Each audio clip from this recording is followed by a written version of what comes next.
Olé! Oui, je me suis gouré d'écran. et... Et c'est Tipar.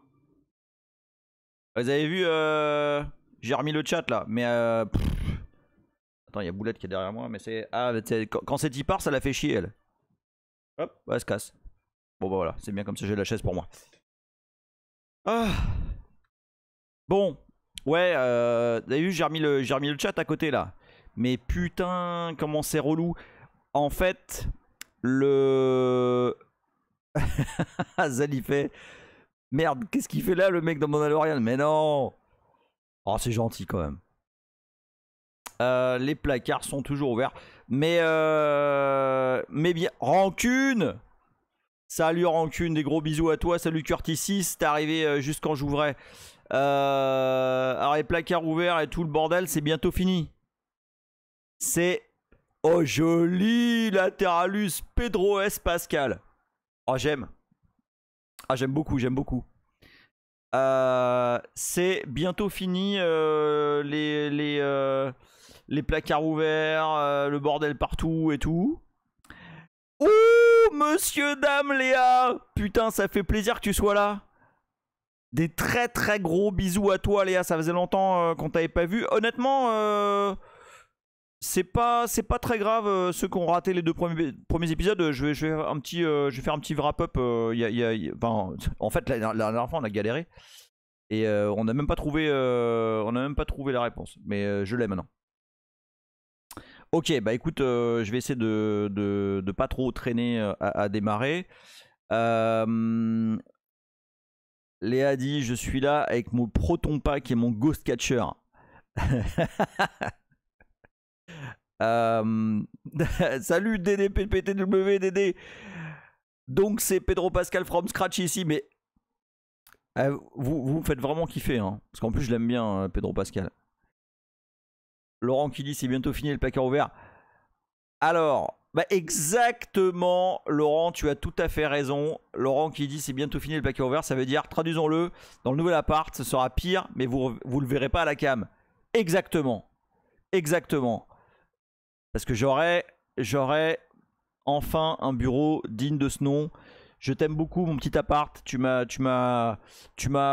accueilli pendant une des pires périodes de ma life. Et c'est cool. Mais voilà, normalement, si mon locataire se chie pas, je devrais recevoir les clés de chez moi ce soir. Je vous dis ça et mes pieds font comme ça. Je trépigne de ouf. Salut Ace9. Aujourd'hui, j'espère vraiment qu'il aura fini ce soir. De toute façon, ma stuff arrive demain. Donc, aujourd'hui va être, ce soir du coup va être un des soirs les plus intenses de ma vie depuis très très longtemps. Je pense que c'est, ça va être similaire en termes de kiff à quand je suis arrivé ici, quand je suis arrivé en Espagne il y a 7 ans. Salut Fixou, des bisous à toi et bienvenue. Donc voilà, donc normalement tout ça a lieu ce soir. Déménagement, arrivage de la stuff qui est encore dans la maison demain en journée. Et moi je bouge jeudi prochain. Le temps faire un petit peu de peinture, un petit peu de travaux. Travaux, c'est faire des trous entre le data center et mon bureau pour faire passer des câbles. Voilà, des petits trucs quoi. Vraiment pas grand chose. Monter les meubles, enfin ce genre de conneries. Donc normalement, et je touche du bois, mais j'espère que c'est vrai parce que j'ai annulé la lock ici. Hein. Donc normalement, ce live du samedi est le dernier live de samedi qui a lieu ici. Le prochain, normalement, aura lieu samedi prochain chez moi, le vrai chez moi. Et il restera normalement encore un live ici. Qui sera un petit peu spartiate. Normalement, il n'y aura plus ça, il n'y aura plus le bordel derrière parce que je vais avoir tout vidé. Le dernier live qui aura lieu en direct d'ici sera mardi soir. Alors, on va pas tout faire péter parce que c'est un Airbnb et si je fais tout péter, ça va me coûter la peau du cul. Donc, on va rester très sage. Déjà que j'ai pété un bout de mur là, il faut que je répare. Je sais pas comment je vais faire. Non, on va rester sage. Hein, pas de bêtises. Pas de bêtises. Fiat Minimis qui dit et pensez à demander des augmentations à vos patrons. En ce moment, ils se chient dessus de perdre leur talent. Oui, bah alors c'est clair. Bon, moi ça va, je me plains pas. Mais effectivement, j'entends parler un peu partout de gens qui n'ont pas ce qu'ils méritent, quoi. Et bon, vu le niveau qu'on a autour de nous en ce moment, vous privez pas. Je pense que c'est le moment. Fiat Minimis, Cheveney demande à Fiat Minimis, faut demander combien. Bah ça dépend un petit peu de ce que tu fais. Ça dépend un petit peu de la zone dans laquelle tu interagis. Ça dépend de ton XP, ça dépend de ce que tu sais faire. Enfin, il y a tout un tas de paramètres, quoi. Alors ouais, attends, quelle heure il est? Ok, ça va, je suis encore dans les temps, c'est bien. Ouais, tiens, pendant que j'y pense, le numéro Curtis dit, je dis pas ce que je fais, je vais me faire virer d'ici. Oh. Bon, t'inquiète. Hein. J'ai déjà dit ce que je faisais. Hein. Bon, après, je suis presta, mais. Ouais. Ah, ce que tu fais. Tu veux dire ce que tu fais, pas ce que tu gagnes, ce que tu fais. Ok.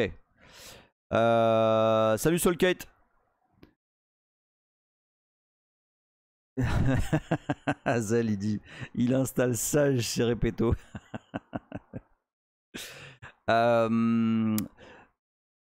Salut à toi. Oui, c'est ça, j'en perds mes mots. Le numéro 137 de Linux Pratique est sorti. Et pourquoi j'en parle? Bah parce qu'il y a le premier épisode de la Grande Migration. Ça va, on en a parlé ici. Je vous ai raconté un petit peu comment ça se passait, comment j'ai fait, et bah, tout ça est consigné maintenant dans un article qui vient de sortir, qui est en licence CC by je sais plus quoi, qui permet de redistribuer le truc 6 mois plus tard. J'ai toujours fait comme ça chez Linux Mag. Tu gagnes moins, mais au moins tes articles sont dehors. Et donc bah voilà, il est normalement, je pense, dans les kiosques. Enfin, je sais pas. Ah non, on n'est pas encore le. Non, en fait non, c'est juste les abonnés là qui ont dû le recevoir. Et donc il sera probablement dans les kiosques la semaine prochaine. Et dans celui d'après, il y aura l'épisode 2 où bah, ça cause de mes services, ça cause de la bascule, ça cause ce qu'on a vu ensemble. Solketchi dit, Jimmy, tu penserais quoi d'un produit en PHP sans ORM aujourd'hui? Alors moi, je connais. Alors, j'ai subi PHP pendant très longtemps. Je dis subi parce que moi j'en fais pas, hein. Enfin j'en ai jamais fait juste pour faire des conneries. Mais j'hébergeais beaucoup de PHP et j'ai pas d'avis. Honnêtement, j'ai pas d'avis. J'ai pas du tout d'avis sur. Je suis pas qualifié quoi. Enfin, moi je suis pas. Tout ce qui est je sais pas comment dire ça, je suis pas frustré ou blessé qui que ce soit, mais tout ce qui est tu vois, apparenté au front-end, tout ce qui est web machin, moi c'est pas du tout ma cam. Moi je fais des outils, demande-moi de faire un truc un serveur, un outil CLI, un truc comme ça, il n'y a pas de problème. Faire des trucs graphiques, enfin des trucs web et tout, c'est vraiment, j'y arrive pas. Ok, donc Solkit me dit, ok, je rephrase, développer un tool sans framework. Bah, ça dépend. Ça dépend. Ça dépend. Si c'est un petit outil, tu vois, un petit truc self-contained qui fait une tâche très simple, je dis go. Non mais go, on y va. Mais si c'est effectivement, si tu vas réinventer la roue, réimplémenter les trucs qui existent déjà, etc. Bon, c'est un peu con. Après, je me méfierais d'importer un truc qui pèse 800 MB pour afficher quelque chose de joli, quoi. Une grosse appli de monitoring, ouais, quand même. Quand même, tu vas, enfin, parce que tu vas te retrouver finalement à réécrire des trucs qui existent déjà. Donc, moi, je suis pas fondamentalement contre les frameworks. Hein. Le nouveau site GCU, je l'ai fait avec. Alors, il y a 5 minutes, je viens de dire que je fais pas de front-end, mais à un moment donné, le site GCU, si je le fais pas, personne ne va le faire. Donc, je l'ai fait avec du Vue.js, très basique, hein, très simple. Et honnêtement, bah voilà, ça m'a évité de me casser les couilles avec du JavaScript pur ou comment on appelle ça, le truc après JavaScript là. Mais non, pas Node.js, l'autre. Mais si, le truc avec des fonctions pratiques là, qui a été fait par un gamin en plus. Bon, je me rappelle plus. Non, pas TypeScript. Mais non. jQuery. Voilà. Exactement, jQuery. Je me rappelais plus du tout. Donc voilà. Donc ouais, non, j'ai utilisé Vue.js pour le site GCU. Puis je suis content quoi. Enfin, ça marche bien. Pas besoin de... Ouais, mais oui, mais maintenant jQuery, c'est vieux ça. Il faut... Moi, je suis pas du tout à jour hein, sur les technos... Je veux pas dire de... Je veux pas mettre d'adjectif. Voilà, j'ai utilisé Vue.js parce que je l'avais utilisé il y a longtemps, que je trouve ça pratique. Je comprends comment ça marche, versus tous les merdiers là, Angular, je sais pas quoi, c'est un bordel pas possible. Voilà, celui-là, c'est prise en main facile, la doc est très bien faite. T'as pas besoin de lire 800 pages avant d'afficher un bouton. Donc voilà, ça m'a suffi, ça m'a plu. Chavney qui dit Solkit, il faut maîtriser un framework que tu vas utiliser et le meilleur moyen c'est le démonter. Oui, alors faut avoir envie. Moi je t'avoue, démonter un truc en JS, j'ai pas le courage. C'est vraiment là pour le coup, c'est vraiment la seule techno où je vais pas faire de from scratch comme on fait from scratch. Hein. Je vous le dis, je m'en balèque.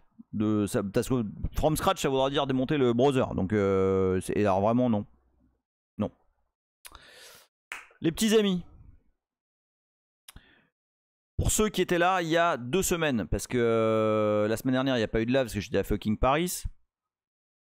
Ouais, je dis fucking Paris, mais c'était sympa. J'ai vu du monde, on s'est bien marré. Donc voilà, j'étais content. Mais donc la semaine dernière il n'y a pas eu de live. Et il y a 2 semaines, samedi il y a 2 semaines, on s'est quitté dans un cliffhanger digne des plus grands Sylvester Stallone. Où, eh bien, pour une fois, on s'est quitté sans avoir la réponse. On avait des pistes, on avait des idées qui se sont avérées justes, mais Hazel qui dit fucking Paris, c'est le rendez-vous annuel du Cigar Club. Mais non, fucking Paris. C'est bien que je hais cette ville. Rolling Phoenix, salut à toi. Donc c'est ça, on s'est quitté et ça sentait effectivement, ça sentait effectivement le mensonge à plein nez. Donc je vous rappelle, bah tiens, je vais reprendre, bah tiens, j'ai toujours le même terme, tu vois, donc on y va. Ouais, il paraît qu'il y a eu un fork de Rust, mais j'ai pas trop suivi. Ah, la musique est trop forte maintenant. Ouais, je m'en doutais. Hop, voilà. Ouais, mais moi aussi je la kiffe, mais ça me déconcentre de ouf. Alors, si vous vous rappelez, alors attendez, on va le refaire, On va le refaire en particulier, en particulier pour Léa qui était pas là. Alors, rappel des faits. Vous savez, et si vous savez pas, je vous le dis, que lorsque on déclare une variable dans une fonction, je ne vais pas préciser de langage particulier, mais lorsqu'on déclare une variable dans une fonction, par exemple en C, mais pas uniquement, quand on l'a fait en Rust, d'ailleurs, c'est ça qui s'est passé, cette variable est déclarée sur la stack. C'est le compilateur qui, lorsqu'il voit qu'il y a des variables qui vont être utilisées dans la fonction en question, il va réserver de la place, ou en tout cas il va dire bah attention, le stack pointer faut qu'il descende. Non. Bon. Ça c'est gravé dans le marbre. Et je n'avais absolument aucun doute par rapport à ça. On va juste pour être sûr, on va faire un tout petit code de rien pour revoir un petit peu ce dont on parle. Salut Radigund. Donc on va faire un petit test.c. Voilà, on va faire un int main. Int main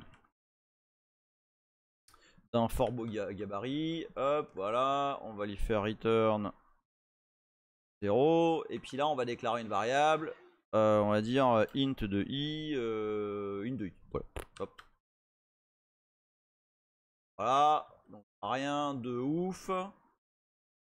cc-g-o test. Test.c. Non mais arrête de faire ça. Voilà. Hop, voilà. Donc test.c, il fait pas grand chose, ok. Je déclare une variable, je retourne 0. On est d'accord, hein. Ah mais là, oui, mais là c'est obligé. Là c'est obligé GDB parce que voilà, justement. Alors voilà, donc là on a un petit code tout bidon. Ok, c'est un code en C. On déclare une variable i qu'on n'initialise pas. Et puis on retourne 0 et voilà, et c'est tout. Ce code ne fait absolument rien. Il retourne 0. Voilà. Alors, ce que je veux juste voir pour la suite des événements, c'est que en GDB test, je mets un breakpoint comme par hasard. Je mets un breakpoint sur main, je run, voilà, ok. Est-ce que tu m'as... Pourquoi tu me montres pas là Attends, comment je l'ai appelé la variable I1. Bon, voilà, il n'y a rien dedans, mais c'est normal parce qu'on l'a pas initialisé. Et si je montre... Ah merde, attends. Ah mais ça se trouve, le compilateur il m'a fait de l'optimisation. Alors attends, bouge pas. On va faire int i égale 2.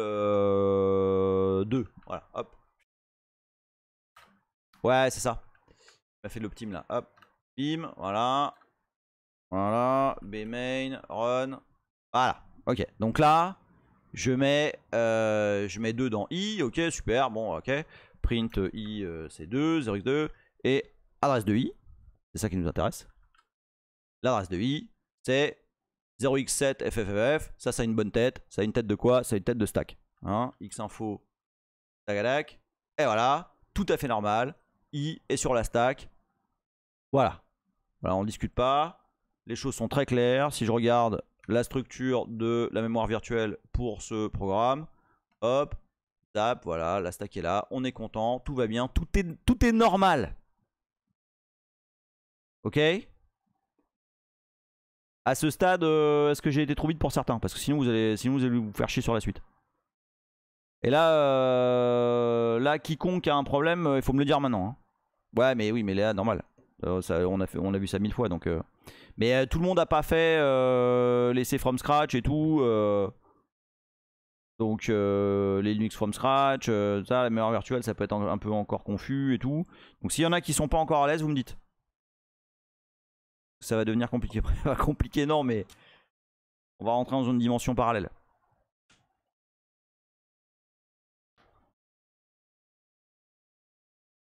Ayez pas peur. Je suis sûr qu'il y en a qui sont là. Non, ça va, pas de problème.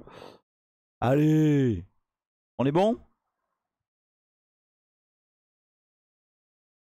Je continue, attention hein. Entering the lies, dit Boubou. Ok, bon. Si personne ne se manifeste, qu'il se taise à jamais. Ok. Donc, fonctionnement tout à fait normal et naturel. Le kernel met à disposition une stack à une certaine adresse qui est utilisée par les variables locales, voilà, qui sont détruites lorsqu'on sort de la fonction, c'est très bien. Ça va très vite, tu empiles, tu dépiles, tu as juste à décrémenter un pointeur, c'est très bien. Donc, maintenant, donc on a notre petit bout de code en C. Maintenant, nous allons faire la même chose avec un petit bout de code en Go. Alors, donc c'est un petit bout de code qu'on a fait la dernière fois qui est très très simple. Donc je rappelle que on déclare le fait qu'on est dans le package main, qui donc par convention est le package où il y a le point d'entrée, la fonction main. Alors c'est pas commencé, hein. Il y a un bordel avant d'appeler main, laisse tomber. Hein. Oui, package main, tu dis bah voilà, je suis dans le package main qui est le package d'entrée. Voilà.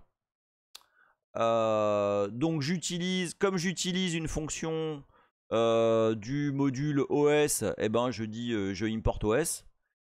Et pourquoi je fais ça? C'est parce que si je mets juste ça, si je mets juste var a int, bah, je vais me faire insulter parce que a est pas utilisé. D'accord? Le linter est assez. Enfin, le linter et le compilateur sont assez vilains. Léa qui dit c'est une sorte de if def main. Ouais, alors je dirais que c'est plus pour le compilateur en fait. C'est plus pour avoir ton entry point que simplement pour éviter de re-rentrer dedans. Juste pour dire bah voilà, tu rentres par là, tu rentres par main là. Ok, c'est un truc exécutable et enfin self-contained, etc. Et c'est main et c'est le package main. Dans d'autres points Go, non, j'utiliserai pas. Et là, le compilateur ne gueule pas, absolument. Alors tu vas voir justement qu'avec GDB, en fait, tu dis quel package tu veux débugger. Alors oui, apparemment, tu peux aussi utiliser une fonction init. Moi, je l'utilise pas. Mais je crois effectivement, tu as raison, Chavenet, qu'il y a deux façons, enfin qu'il y a deux points d'entrée possibles. Et effectivement, je crois que init passe avant main. J'ai pas utilisé pour l'instant. Donc voilà, donc cette fonction, enfin ce programme est très très simple. On rentre dans cette fonction, on déclare un int qui s'appelle a. En Go, les variables sont initialisées. Toujours. Et en l'occurrence, un int est initialisé à 0. D'accord? Donc, je build mon petit programme bidon. D'accord? Donc juste la semaine, enfin il y a 2 semaines, hein, on a juste préparé ce qu'il fallait. Donc préparer ce qu'il fallait, ça veut dire quoi? C'est qu'on a fait go mode init. Donc c'est comme ça qu'on initialise un projet pour dire voilà, potentiellement il peut y avoir des modules et tout. Monsieur Olive. Et donc voilà, on a dit go mode init preuve, je pense ça s'appelait. Et ça génère ce genre de fichier là, voilà, avec le nom du programme et la version de Go avec laquelle ça a été. Puis là, potentiellement, il peut y avoir des modules qui s'ajoutent et tout. Mais là, on reste très simple. Donc voilà, on a un code. Alors, le truc, c'est moi, je m'étais même pas posé la question. Alors, moi, c'était évident que si on fait ça, donc preuve. Hein, il n'y avait absolument aucun doute. Donc là ici, hein, Léa, comme tu n'as pas vu le précédent épisode, là en fait on dit que le breakpoint il est dans le package main, justement, et la fonction main. Voilà. Et là, je run. Voilà, je step un coup. Voilà. Ah oui, attends, non. Parce que j'ai build avec les optimisations, donc du coup, il me vire tout parce qu'il y a besoin de rien. Donc c'est -L. Voilà, tac. Oui, ça en fait, le flag GC flag, tu donnes les flags que tu veux passer au compilateur. Et en l'occurrence, je veux pas d'optimisation, c'est -n, et pas de inlining. Ok, inlining, c'est le fait de tout mettre sur une seule ligne et de défaire les fonctions si jamais c'est plus optimisé. Donc voilà, je fais comme ça. Et ça, c'est juste parce que si je fais pas ça, comme le compilateur Go, il est malin. Hein? Ah oui, ouais, bah ouais, j'en parle juste après alors, c'est vrai, le plugin GDB. Donc si je fais pas ça, en fait le compilateur Go bah, c'est un gros malin et il dit bah, ton code c'est de la merde, il fait rien, donc je vais tout inliner et il fait sauter toutes les variables, ce qui est évidemment pas du tout ce que je veux. Et oui, effectivement, pour Léa et pour tous ceux qui n'étaient pas là il y a 2 semaines, quand vous avez assisté au live sur le C, donc c'est from scratch, vous avez vu que j'utilisais un plugin de GDB qui s'appelait Jeff, GEF. Le truc c'est que Jeff crash lamentablement avec du Go, je sais pas pourquoi. Quand tu prints une variable, ça crash. Donc j'ai utilisé un autre plugin qui a un peu moins de features, mais qui s'appelle PEDA, PEDA. C'est le même principe. Tu le pécho sur GitHub, tu le mets, tu le copies quelque part et dans ton GDB init, tu le sources. Voilà, rien de plus sorcier que ça. Ouais, alors ça c'est pour Jeff et PEDA, je me rappelle plus. Voilà, donc là on a compilé notre petit programme preuve sans optimisation. Donc normalement, si je fais un breakpoint main et que je run, voilà, je step et maintenant j'ai encore. Merci beaucoup Chavenet pour voilà, il a mis le lien Chavenet vers PEDA. Donc là, j'ai bien ma variable A qui a tiens, pourquoi tu me montres direct l'adresse, toi, espèce de con, hein.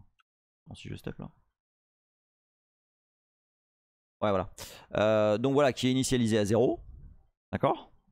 Donc là on est tous d'accord. Puis je sais plus, je pense c'était donc là il y a 2 semaines je fais bon, puis voilà, on va regarder voilà, pour la forme, hein, on va regarder où est la variable A, mais évidemment on sait tous très bien que elle est sur le stack. Et là je vois une adresse qui ressemble pas du tout à une adresse de stack. Et là, par acquis de conscience, je fais ça. Donc Xinfo qui dit où se situe la variable en question. Et là, je vois quoi? Je vois ça. Je vois mapped. Et je dis, mais non, mais GDB ou PEDA, tu es stone. Tu racontes n'importe quoi. Alors du coup, je fais un VM map. T'as mal calculé, c'est pas possible.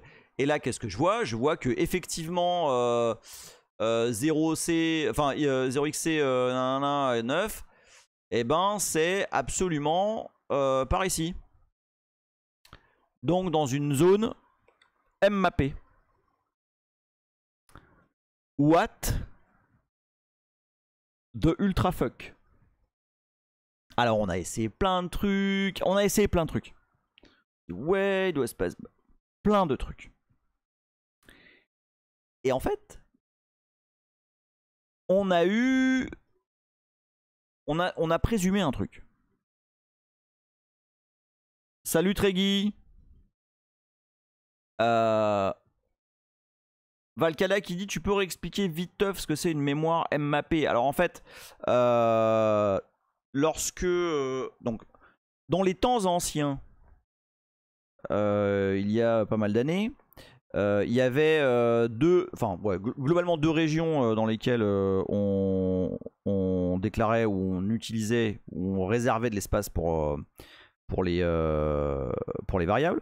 La première région qui existe toujours, c'est la stack, où on empile des valeurs et en fait c'est très simple parce qu'il suffit de, lorsqu'on sort d'une fonction, bah, il suffit de décrémenter le pointeur vers la stack et hop, on oublie les variables qui étaient là et c'est très cool parce que ça permet de, il n'y a pas d'appel système, il n'y a pas de truc de ouf, t'as juste à incrémenter, décrémenter un pointeur. Enfin un pointeur d'instruction. Non, pas d'instruction, de localisation. Le stack pointer. Et puis la deuxième zone, lorsqu'on veut faire de l'allocation dynamique de mémoire, absolument quitte à recevoir, la stack c'est tout à fait également des variables à taille connue. Alors c'est pas que ça, effectivement c'est des variables à taille connue, donc qui vont être placées là par le compilateur. Hein. Le compilateur va réserver tout ce qui va bien, mais c'est également qu'est-ce que je veux dire, des variables connues. Ah oui, et des variables qui ont un scope qui est localisé à une fonction. D'accord. Et donc, lorsque tu voulais avoir des variables potentiellement que tu voulais balader un peu partout, à taille dynamique, etc., tu utilisais une région qui s'appelait la heap. Et la heap, historiquement, c'était un truc qui va dans le sens inverse de la stack. Triggy, il dit c'est aussi là qu'on met le nom du cheval pour craquer une Wii. J'ai pas compris. C'est aussi là qu'on met le nom du cheval pour craquer une Wii. La heap. Bon, ça va venir, ça va venir. Donc, le problème de la heap, c'est que c'était une région dans laquelle tu faisais beaucoup d'allocations, désallocations, et tu te retrouvais avec ce qu'on appelle de la fragmentation, parce que tu pouvais avoir, par exemple, tu vas allouer, je sais pas moi, on va dire 16K, et puis encore 16K derrière, puis tu vas libérer 2K, puis tu vas avoir du coup 2K qui vont être là dispo, mais il va falloir que tu aies une variable qui va bien, machin. Enfin, c'était le bordel. Et effectivement, comme le dit Corben, pour la heap, syscall BRK de façon générale, mais sous Linux. Et justement, j'y viens. Donc, ah, mais oui, tu parles du bug de Zelda. Oui, ok. Donc, Triggy qui précise, il y avait un bug dans Zelda qui permettait, en pourrissant une sauvegarde, de faire un overflow sur un buffer sur la stack qui contenait le nom du cheval, qui a été à l'origine du premier jailbreak de la stack. Absolument, et je l'ai fait. C'était pas Ocarina of Time ou un truc comme ça? Donc, oui, c'est ça. Donc, le problème de la heap, c'est que un des gros problèmes de la heap, c'est que c'est très prône à la fragmentation. Donc, est arrivé il y a maintenant très longtemps une astuce. En fait, il y a un syscall qui s'appelle mmap. Et mmap, à la base, ça permet de mapper un fichier en mémoire. Memory map, mmap. D'accord? Donc c'est très pratique parce que ça permet d'aller accéder à un fichier beaucoup plus rapidement en mémoire plutôt que d'aller sur le disque à chaque fois. D'accord? Ça c'est l'utilisation basique de mmap. Mais il y a une petite bidouille qui s'appelle le mmap anonyme. Et le mmap anonyme permet d'allouer une région de la mémoire virtuelle de ton processus de façon anonyme, c'est-à-dire pas associée à un fichier.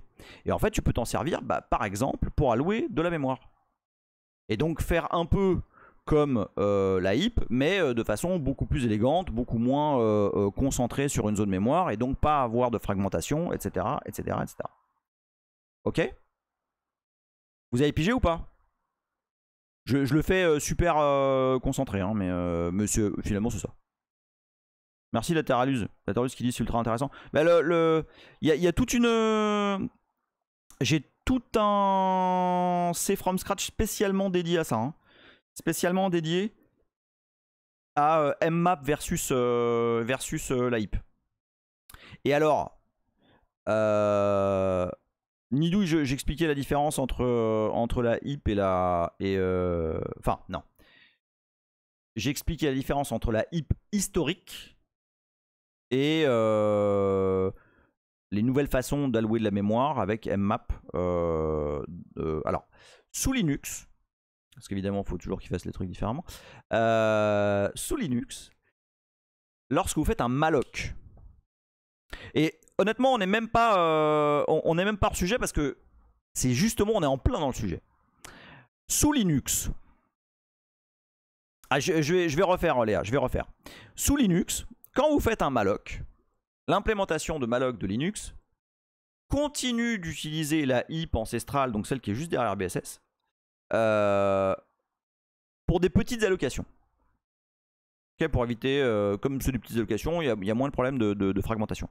Par contre, dès que ça commence à taper un peu, hein, dès qu'on est obligé d'allouer plus des quantités non anodines de mémoire, là ça va plutôt utiliser mmap. Sous l'intégralité des BSD, FreeBSD, NetBSD, OpenBSD, Dragonfly BSD, blablabla, en fait on n'utilise plus du tout la heap. Malloc utilise exclusivement du mmap. Pour info. Salut, tu vois mon geek. Et oui, effectivement, les sources de malloc sont absolument incroyables et il y a beaucoup de choses à comprendre là-dedans.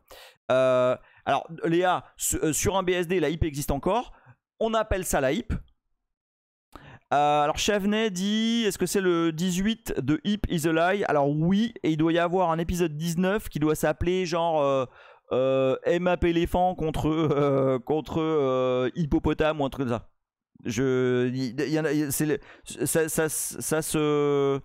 à cheval sur 2 épisodes. Et 9 qui dit accessoirement, quand vous faites un malloc sous Linux, vous n'avez pas réellement la mémoire que vous avez demandé, vous allez et vous allez planter 3 jours plus tard si le système est saturé. Ouais, alors ouais, il y a d'autres soucis, ouais. Donc, alors juste pour répondre à Léa sur 2 questions. Donc la heap, en fait, aujourd'hui, voilà, c'est ça, Chavenet. Épisode 19. Hippopotame versus BRK éléphant. Ouais, exactement. Parce que BRK, c'est le syscall qui utilise réellement la vraie heap. Et comme dit Corben, ça dépend de la libc et de l'allocateur. Et sous Linux, en l'occurrence, il utilise encore les vieux mécanismes dans des cas particuliers. Donc, aujourd'hui,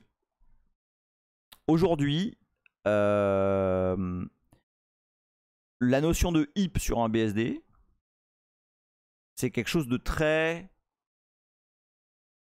comment dire ça? Imagé, quoi. Il n'y a pas vraiment de heap. En fait, il n'y a plus de heap au sens zone mémoire identifiée qui est derrière BSS, qui est derrière le break. Hein, c'est pour ça que ça s'appelle BRK, c'est parce que c'est derrière le break. En fait, aujourd'hui sur un BSD, mensonger est le mot que je cherchais. Bah, alors ça pour effectivement. Alors effectivement, c'est vrai que c'est mensonger. Et c'est vrai que les professeurs fonblus du monde entier continuent à utiliser ce mot alors qu'ils comprennent plus du tout ce que ça veut dire. Mais oui, c'est un peu mensonger. Et alors, pour répondre à la deuxième question de Léa sur mmap, enfin sur les mmap anonymes, en fait, historiquement, le syscall mmap, hein, c'est un syscall, hop, tu appelles le kernel, machin, il va faire des trucs.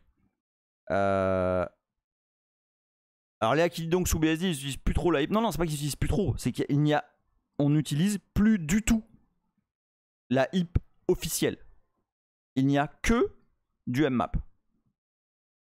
On n'utilise plus depuis très très longtemps le syscall BRK en fait. Et il est très probable que le syscall BRK existe toujours, mais que en fait il fasse appel derrière à mmap. Alors, est-ce qu'on aurait aucun... C'est une bonne question ça, Léa. Est-ce que si on fait un vmmap sur un BSD, est-ce qu'on aurait aucun heap? Probablement pas. Mais tu piques ma curiosité. Est-ce que je le fais là? Non, mais attends, elle est super ta question parce que je me demande si elle serait toujours affichée ou pas. Est-ce que j'ai... Putain, en plus j'en ai... Parce que là forcément je suis en train de faire le ménage là, donc du coup j'ai moins de machines dispo. Attends, fais voir. Attends, est-ce que je pourrais me loguer peut-être là? Attends, hein, je vérifie juste si j'ai une machine où j'ai ce qu'il faut. Voyons voir. Est-ce que j'ai tout ce qu'il faut là-dedans là? Fais voir. Non. On va faire un petit MKDir MM, tiens. Hop. Attends, est-ce que j'ai GDB là-dessus?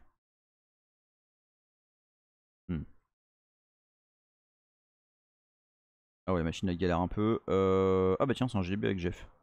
Bon, vas-y, on va essayer. Attends. J'essaye, hein, c'est vraiment... Triggy fait, Emile te moque pas de nous, on sait que même ta montre est sous USD. C'est quoi ma montre maintenant? C'est une montre analogique tout à fait banale. J'ai arrêté les montres, intelligentes là, parce que franchement, le concept même de charger ta montre tous les jours, c'est un peu con. Alors attends. Ouais, bon, ça c'est ce qu'on a fait la semaine dernière. Donc je pense là, donc je vais aller sur cette. Ah merde, attends, je peux y aller ou pas? Ouais, c'est bon. Donc src mm, on va faire test.c. Attends, vas-y. Main. Faire return. Oh. Bien, on va dire quoi? On va dire char étoile de C égale malloc malloc de 20. J'y vais, vraiment je fais le gros bourrin là, hein. Ne me jugez pas s'il vous plaît. Hop. Ah oui, bon, allez, juste parce que quand même, faut quand même pas déconner. On va quand même le free. Voilà. Ok, ne me jugez pas. C'est moins au test. Attends, moins G. Nanana. Test.c. Tac. Oui, oui. Ah ouais, bon, attends, je vais au moins. Non, attends. On va quand même pas faire les sagouins. Ça passerait, hein, mais bon. Je peux pas me targuer de propreté et puis pas faire les choses bien. Voilà, hop. Lib. Voilà, ok. Alors on y va. GDB test. Bmain. Hop, le malloc. Et alors attention. Bmap. Ah, mais putain, il l'affiche pas là. Attends, il y a Xinfo, hein. Ouais, il y a Xinfo. Alors attends. P2C. Voilà. Et si je fais Xinfo. Ça. Ah, il dit pas. Il dit pas, mais ceci dit. Fais voir. Ah bah si, il le dit. Ah bah tiens, voilà. Bah regarde, voilà. Bah t'as ta réponse. Ouais, bah exactement, Valkada, j'avais pas vu. En vert, la hype, y a pas de vert. Bah voilà. Léa qui fait cette manœuvre va nous faire perdre 47 ans. Alors attends, ouais, alors aucune hype entre guillemets réelle. Mais on va quand même parler de hype. Tu vois, on va quand même dire ah bah ouais, là c'est un malloc machin, on va mettre ça sur la hype. Mais en fait c'est pas vrai. En fait c'est un gros mytho. Voilà. Mensonge. Donc, putain, on a drifté un petit coup, mais c'était pas mal. Mais c'était pas mal. C'était cool ça. C'était un bon petit, bonne petite preuve là. J'aime bien ça. Ouais, c'est ça, ouais. La hip sous BSD vers l'infini et casse-toi de là. Triggy dit ça a le goût de la hip, ça a la couleur de la hip, mais ce n'est pas de la hip. Ouais, voilà, c'est exactement ça, Chevenet. La hip sur un BSD, sur un Mac aussi d'ailleurs, c'est conceptuel. C'est absolument conceptuel. Et en fait, sur un BSD, mais pas que.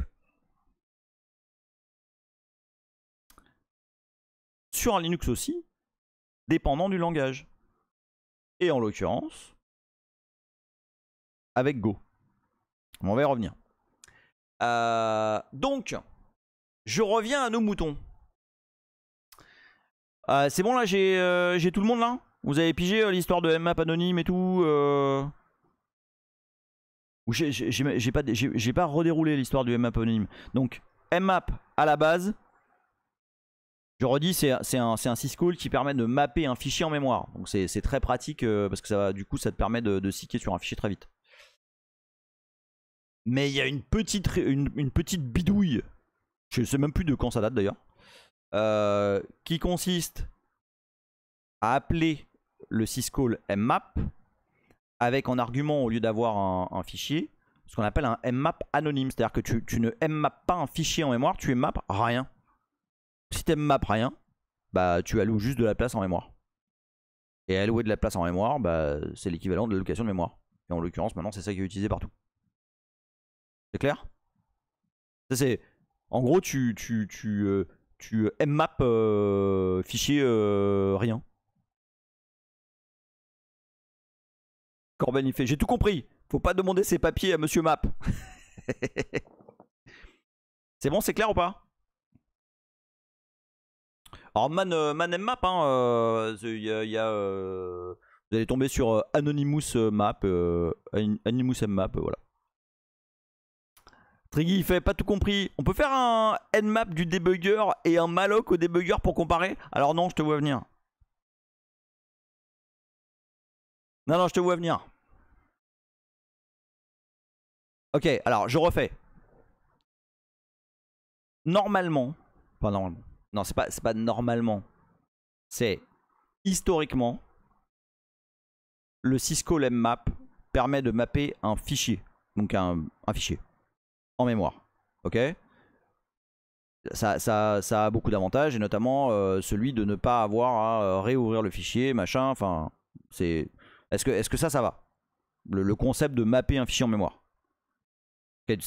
Fatalement, tu vas pouvoir balayer un fichier extrêmement rapidement versus utiliser VFS et seeker, ce genre de choses.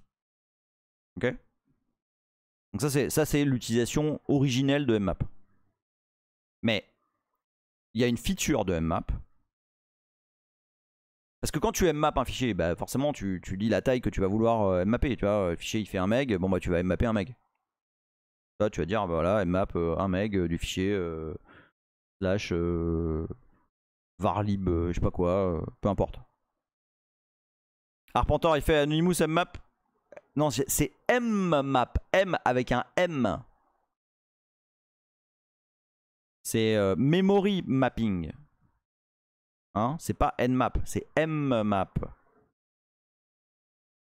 Triggy fait mmap, c'était fait à l'origine pour lire des fichiers ou gérer la mémoire virtuelle. À la base, c'était pour rien de plus que mapper un fichier en mémoire. Ni plus ni moins. Tiens, regarde.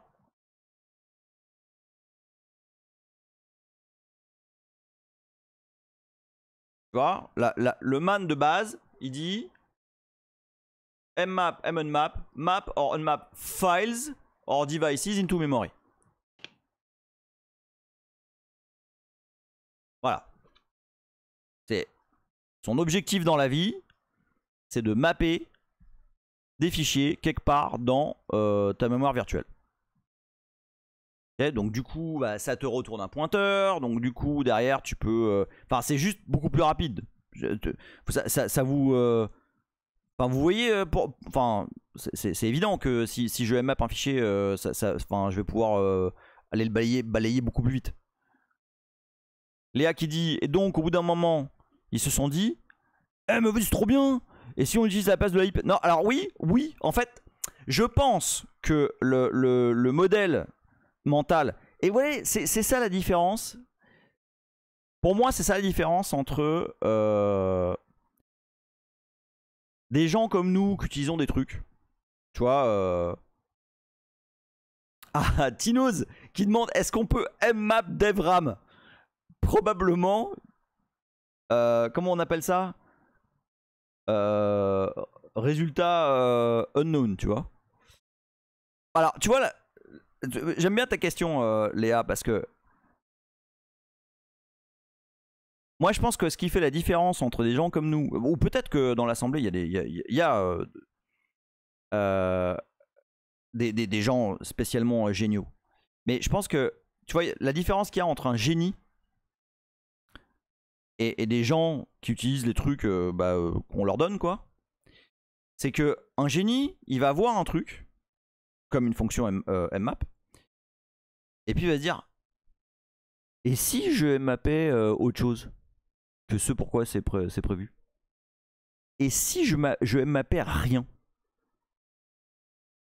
Si je mmappais pas de fichier, hein, et que j'utilisais ça comme une allocation de mémoire quelque part, et du coup je m'en bats les couilles de la heap. Ah voilà. Pour moi, un génie pour moi c'est ça. C'est un mec qui voit, enfin il y a un mec, une meuf, hein, oui, qui voit un truc, qui voit une fonction, qui voit une fonctionnalité, et qui se dit, moi je vais la détourner. Et alors le truc, Triggy dit tout à fait, quand on me dit gens qui utilisent des trucs comme on lui donne, dans mon cerveau ça fait paf. Je connais, Emile c'est tout lui. Non mais, tu vois ce que je veux dire? T'as un Cisco, il est là, il est tout beau, il est shiny et tout, puis à un moment donné t'as quelqu'un qui fait bah tu sais quoi, je vais détourner ton truc.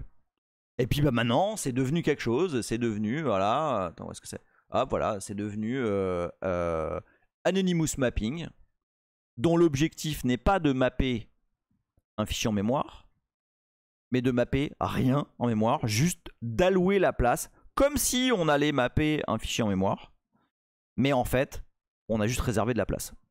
Et du coup, on retourne un pointeur vers cette place, et bah, c'est ni plus ni moins que de l'allocation dynamique. Sauf que au lieu d'aller l'allouer dans une zone qui est prédéterminée, qui est la heap, et bah, ça peut être n'importe où dans l'espace de la mémoire virtuelle. Moi, je trouve ça assez... Les trouvailles comme ça, les trucs qui sont hors normes, chaque fois je me dis putain mais... Léa qui dit, donc les programmes utilisent de l'anonymous mapping. Aujourd'hui, lorsque tu fais un malloc, il y a de fortes chances que tu utilises plutôt mmap que brk. Bah, encore une fois, sous Linux, au début, ça va enfin, dans les premières allocations, ça va utiliser brk. Par contre, derrière, ça va utiliser mmap. Dès que tu vas commencer à vouloir allouer des trucs un peu costauds. Et en l'occurrence, c'est précisément ce que fait Go. Pour revenir au sujet. Mais c'est même pas, non mais c'est même pas du drift en fait, parce que c'est absolument complètement le scope du truc. Go utilise mmap pour tout. Et vous allez voir ce que ça veut dire. On est bon?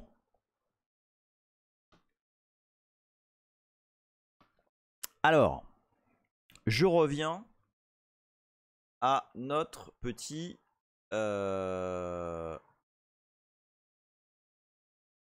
Bien sûr que t'as bien fait de demander, mais carrément, mais c'est pour ça, mais il faut pas hésiter à demander, moi j'adore en plus.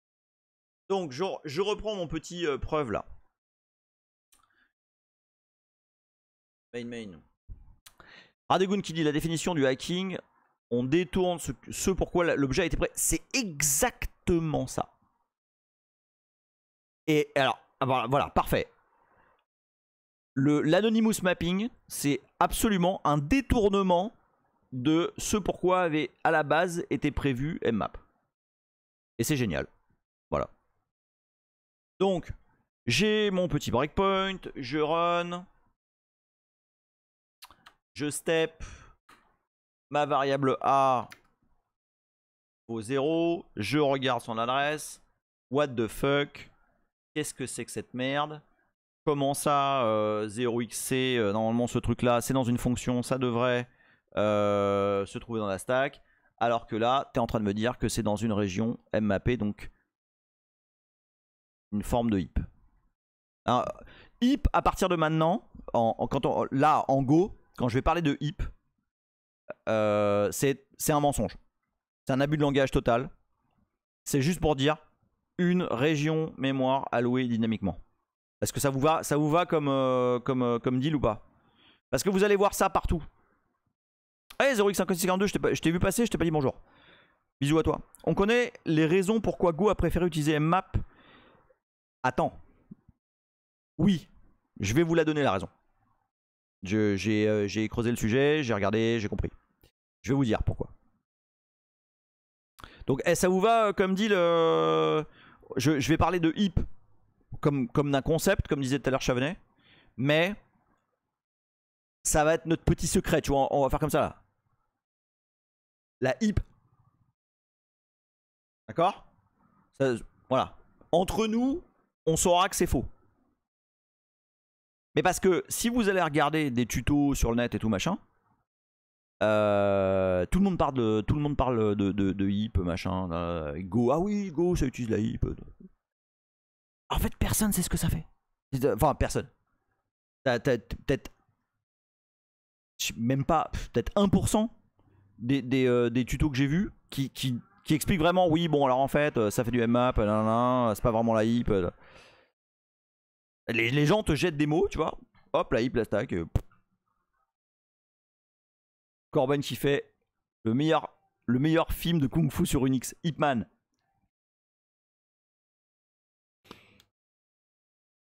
J'ai perdu personne là?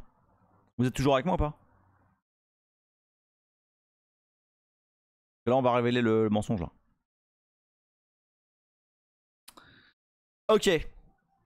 Donc, nous voici confrontés au mensonge de la dernière fois, c'est-à-dire que notre variable A, qui est supposément une variable de la stack. Léa dit j'attends de voir Scooby-Doo. Notre variable qui est supposément une variable de la stack est en fait une variable mappée. What the fuck? Et on a présumé un truc. La dernière fois on a présumé un truc. On a présumé que en fait en Go en Go main est ce qu'on appelle une Go routine. On va pas trop creuser ce sujet aujourd'hui parce que c'est un sujet à part entière. Et vraiment en très high level, une Go routine, on associe ça à une forme de thread léger. Ce que je suis en train de vous dire est un énorme mensonge.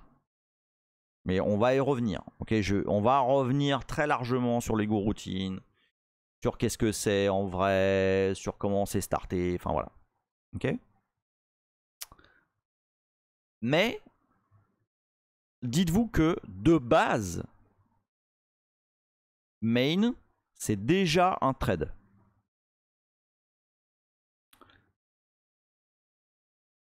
Et en fait, Xales dit un thread léger, déjà qu'un thread c'est pas un processus léger. Oui,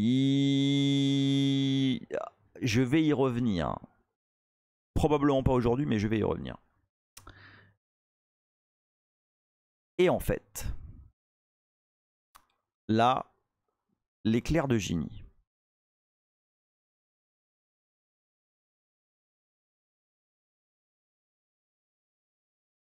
Ceci n'a aucun sens normalement. Oui, complètement Corben, hein, ça dépend de l'OS, de la libc, de... Alors sauf que avec Go pour le coup c'est assez consistant. Qu'est-ce que c'est que la stack finalement? C'est quoi la stack? La stack, c'est une région de la mémoire virtuelle. En tout cas celle qu'on connaît, celle qu'on a vue tout à l'heure dans le programme en C. C'est une région de la mémoire virtuelle du processus en cours. D'accord? Juste une région qui est préparée par le noyau, qui est passée en argument. Ah.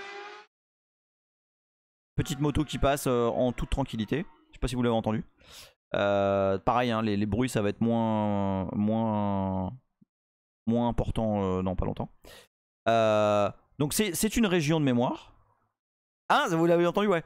Une région de mémoire qui t'est cette région vous est fournie par Monsieur Kernel, par Antoine. Voilà, hop, elle te la donne et voilà, elle est là et tu peux l'utiliser. D'accord? Et donc, le postulat, c'est de dire, bah voilà, lorsque mon processus démarre, mon stack pointer, donc le pointeur de stack, il va à cette adresse-là.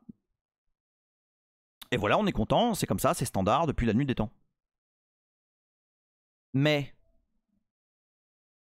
accrochez-vous. Attention, concentration là. Regardez-moi bien dans les yeux.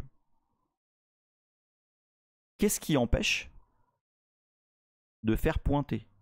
Oh là là, je vais vous niquer là. Concentrez-vous!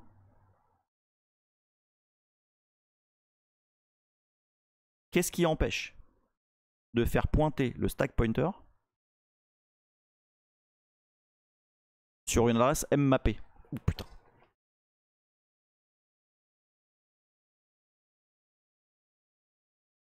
Vous êtes toujours là?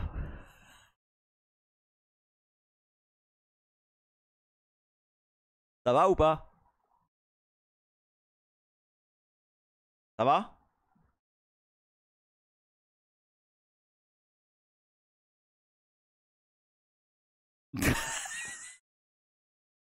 Léa qui dit « Je refuse cette évidence. Je refuse cette réalité. » Alors, vous connaissez le principe des multiverses, hein? Vous voyez, le MCU et tout. Et ben voilà. Voilà. Phaléon qui dit ça fait un pointeur, un espèce de pointeur. En quelque sorte, ouais. C'est une très bonne remarque que tu viens de faire là. Corben, objection! Calmez-vous! Je vous demande de vous arrêter! J'ai... Madame le juge! J'ai des preuves. J'ai des preuves. J'ai une preuve absolument imparable. Je vous demande de prendre...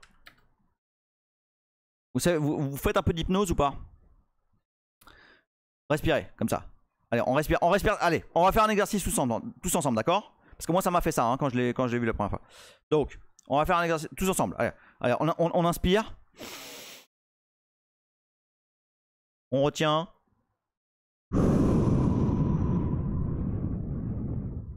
Voilà. Hein?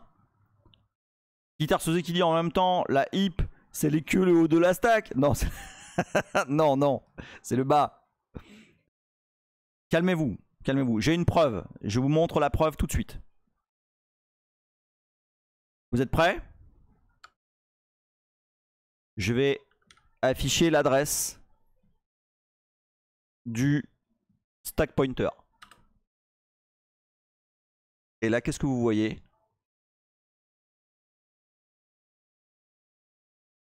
Si je fais xinfo de cette adresse, boum!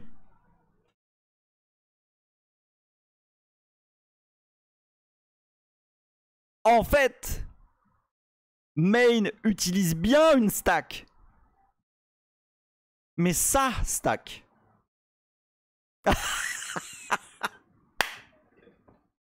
Je le savais. Je le savais.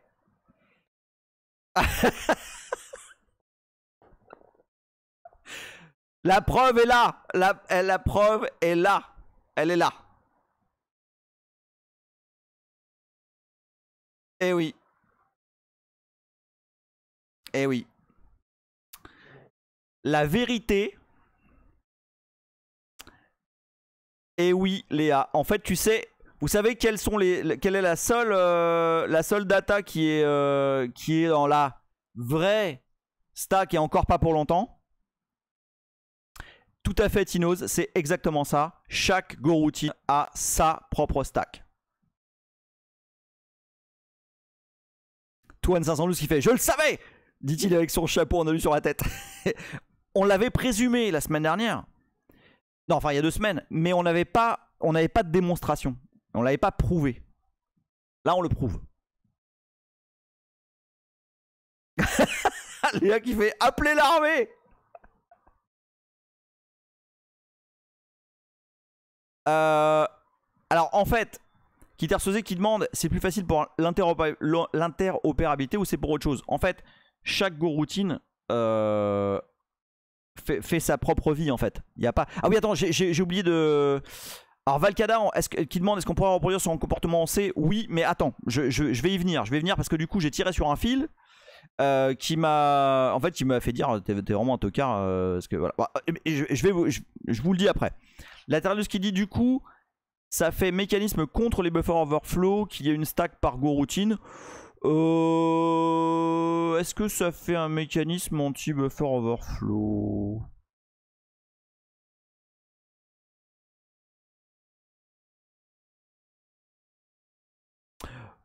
Alors, si, en fait, si. Ouais, si, t'as raison. Non, mais si, Valkada. Parce que ton buffer overflow, souvent, il intervient. Enfin, non, ok, attends.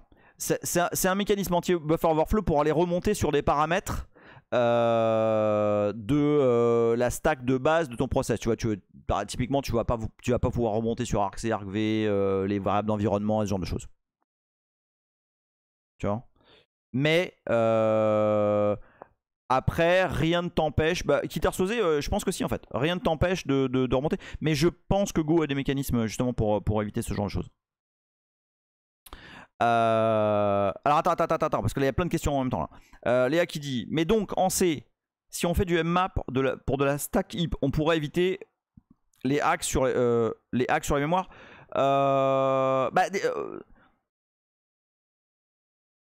Tu as la notion de heap overflow aussi qui est un petit peu plus compliquée là. C'est pas non plus à l'épreuve des balles. Hein. Enfin, mais on va revenir là. La question de Valkada m'intéresse beaucoup parce que justement, en tirant sur le fil, j'ai compris d'autres trucs. Juste une chose, il y a une variable.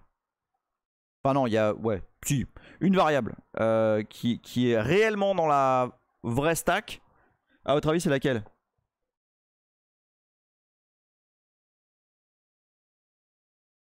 Sarah Gonzalez, bon après-midi à toi, merci d'avoir été avec nous. Des gros bisous. Le canari, non. Bah, le canari, oui, enfin, de fait, il doit y être, oui. Mais c'est pas à ça que je pensais. Non, je parle d'une vraie variable, enfin, un vrai truc qui est utilisé après. En fait, mais doit y avoir aussi. Ah, les deux que j'ai vus. C'est exactement Corben. Arc C et Arc V. Ceux-là sont réellement. Non, non, non, non, Kitersosé. L'adresse de retour de fonction, c'est fini, t'oublies. Le stack pointer pointe sur une adresse qui n'est déjà plus la stack officielle qui est fournie par le kernel. Et 0x5642 qui demande ce mécanisme ne pose pas des problèmes de fragmentation. Bah non. Alors, la gestion, parce que attendez. On est là j'ai ouvert la boîte de Pandore, laisse tomber. Hein. Léa qui dit parce que pour le coup, le cas de mmap stack, ça me fait penser à une doc de la NSA sur les langages avec même protection et il y a Go dedans avec Rust. Donc ah bah oui, bah probablement oui. T'as probablement raison. Mais j'ai pas assez déroulé le sujet parce qu'en fait, en tirant sur cette connerie. Je suis tombé sur. Laisse tomber, enfin j'y suis encore. Hein. Je suis en train de me taper des vidéos sur. En fait, la gestion de la mémoire par Go, c'est vraiment. Parce que tout le monde se paluche sur Rust et machin, mais la gestion de la mémoire par Go, c'est quelque chose quoi. McCall qui dit il y a la gestion au-dessus des Go routines qui doit avoir accès à la vraie stack. Non, mais il n'y a pas d'intérêt à avoir accès à la vraie stack. Parce qu'en fait, les Go routines ont besoin d'avoir leur propre stack. Corben qui dit ta stack a une taille max, tu alloues ça, tu rajoutes une canary page. Alors oui, effectivement, justement, la stack de une stack Go de base, c'est un élément qui pèse 2 kg, 2 kilo-octets. Et en fait, une stack Go, je vais pas trop rentrer dans le vif du sujet là parce que c'est un petit peu trop lointain, mais une stack Go, elle fait 2 kg de base et en fait elle est possiblement dynamique. Elle peut grossir. Léa qui dit, il y a un malloc dans Go. Non. Il n'y a pas de malloc. Il y a un garbage collector qui s'occupe. Donc toi, quand tu alloues de la mémoire, on va le faire avec des slices, avec des trucs. Tu alloues de la mémoire, tu te fais pas chier. Et derrière, justement, c'est Go qui se débrouille pour désallouer les choses et faire le ménage de tout ce que tu as pu allouer. Faléon qui dit, du coup, Monique MMU, elle a embauché une autre Monique plus jeune pour gérer les adresses mémoire en goroutine. Non mais c'est pareil. C'est pareil, c'est strictement pareil. Tout ça, enfin, ça ne remet pas en cause la notion de mémoire virtuelle. Genre, là, quand tu fais un mmap, quand tu fais un vmmap, tout ça, ce sont des adresses qui sont dans l'espace d'adressage virtuel. Hein. T'es pas ailleurs là. Hein. Là, c'est pareil. Tout ça, c'est des adresses virtuelles. Il se trouve que là, ici, t'es dans la heap, enfin, dans la heap. T'es dans des adresses mappées, mais qui sont associées à de la heap. Mais tout ça, c'est de l'adresse qui va pointer sur de la mémoire, machin, via la MMU. Hein. Ça ne change rien à l'histoire. Hein. Absolument rien. Donc pour répondre à Léa, oui, enfin non, il n'y a pas de malloc.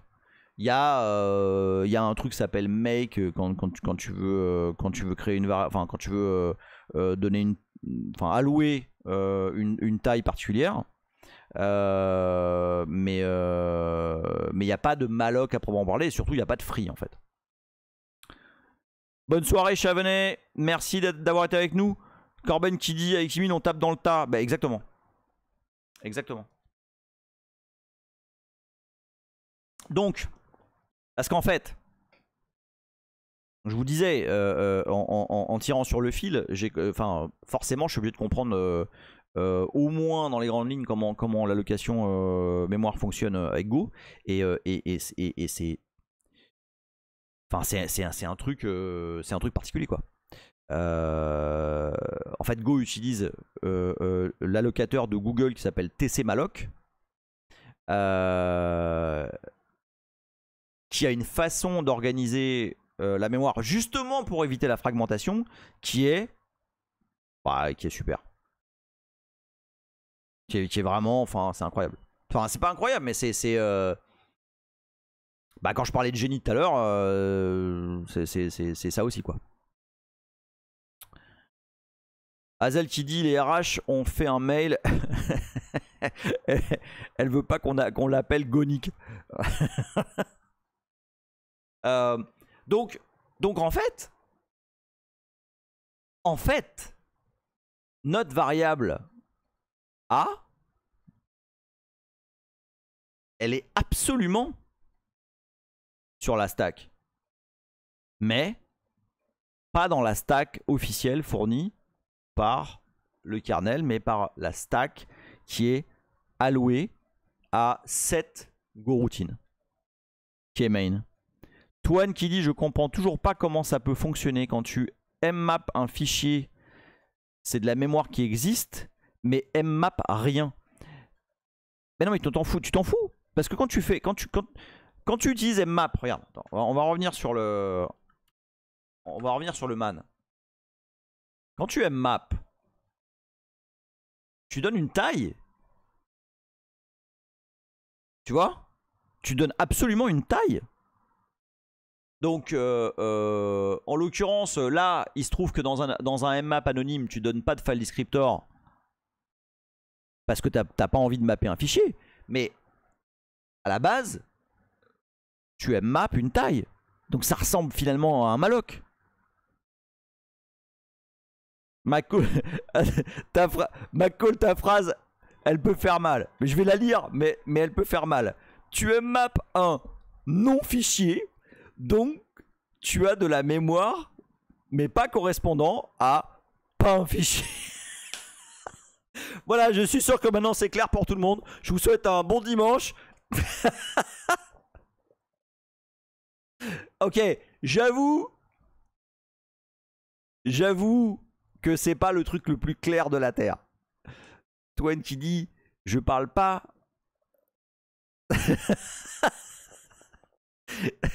Toi qui dis je parle pas d'espace d'adressage, il faut que les bits aillent quelque part. Donc c'est forcément une fonctionnalité du kernel prévue. Non, ouais, non. Mais lorsque tu alloues finalement, est-ce que c'est différent que d'allouer de l'espace et puis ça veut dire quoi allouer en fait? Lorsque tu alloues entre guillemets de l'espace sur la heap, tu dis juste bah voilà mon break pointer il est là et puis voilà j'ai cette zone là elle est libre etc. Bon bah là c'est pareil, tu dis juste bah voilà j'ai une zone elle est mappée à cet endroit de la mémoire virtuelle et puis tout ça c'est réservé pour quelque chose. Oh c'est joli ça McCall. Non mais alloue quoi. C'est joli. Euh, et tu renvoies un pointeur vers cette zone et elle est réservée.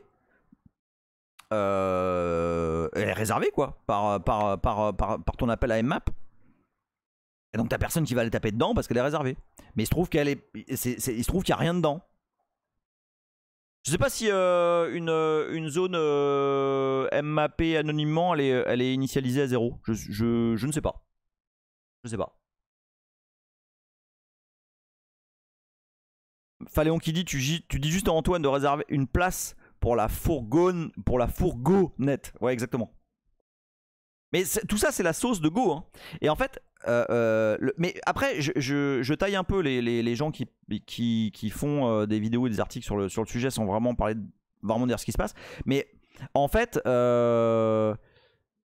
l'implémentation de la gestion de la mémoire par Go est pas ultra trivial.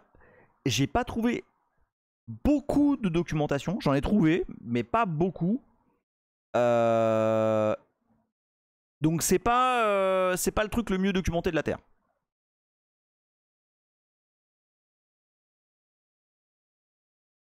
On est bon ou pas? Est-ce que je sais que c'était un petit peu chaotique là, hein, mais à la fin, ce qu'il faut comprendre, et c'est vrai que c'est pas forcément un truc. Léa qui dit moi je demande l'avis d'un juge de touche. Alors attends, parce que du coup, je vais répondre à la question. De Valcada. Est-ce qu'on peut reproduire ce mécanisme en C? Donc comprendre, est-ce que on peut, est-ce qu'en C on peut avoir un mécanisme où on a une stack qui est particulière à quelque chose? Eh bien en fait, je vais vous dire un truc. Des fois, je découvre des choses où j'ai l'impression de découvrir l'eau chaude. Et en tirant sur ce fil, je me suis rendu compte que oui, il y a absolument en C un mécanisme qui fonctionne exactement de la même façon. Alors Léa, je sais que tu as vu mon tweet sur la question, donc réponds pas. Mais à votre avis, qu'est-ce qui en C fonctionne exactement de la même façon? Donc avec une stack qui n'est pas la stack fournie par le noyau. En fait, en y pensant, c'est évident.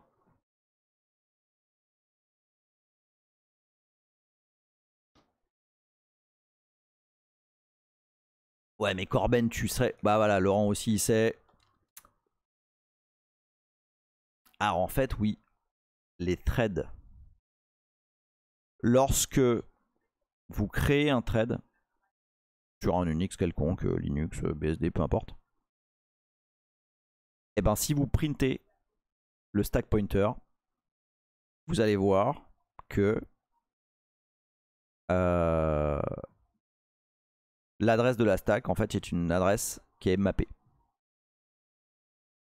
Alors Corben qui dit mais pas tous les threads. Je veux bien du détail là Corben. Guitarceuse qui dit et donc toutes tes variables se retrouvent dans cet espace les unes à la suite des autres. Exactement. Attends. Alors non, je ne pense pas que les variables de la stack initiale se retrouvent copiées dans la stack qui est créée pour un trade. Je ne pense pas. S9 qui dit de toute façon les trades sont remplis de mensonges, je suis absolument d'accord avec toi. Corben qui dit avec les trades en processus léger, c'est un process à part. Ah oui, d'accord, oui, ok. Mais qui partage l'espace mémoire du processus initial.